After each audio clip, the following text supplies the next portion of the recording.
یکم نومبر سے آپ کے موبائل میں واٹس ایپ نہیں چلے گا۔ معروف ایپ واٹس ایپ نے اعلان کیا ہے کہ یکم نومبر سے مخصوص آپریٹنگ سسٹم کے آئی فونز اور اینڈرائیڈ کے لیے اپنی سپورٹ ختم کر دی جائے گی۔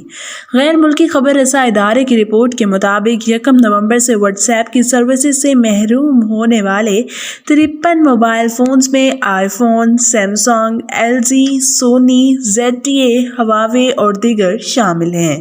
واٹس ایپ انتظامیہ کے اس اعلان کے بعد iOS 9 اور اینڈرائیڈ 4.04 سے پہلے کے آپریٹنگ سسٹم پر واٹس ایپ نہیں چلے گا۔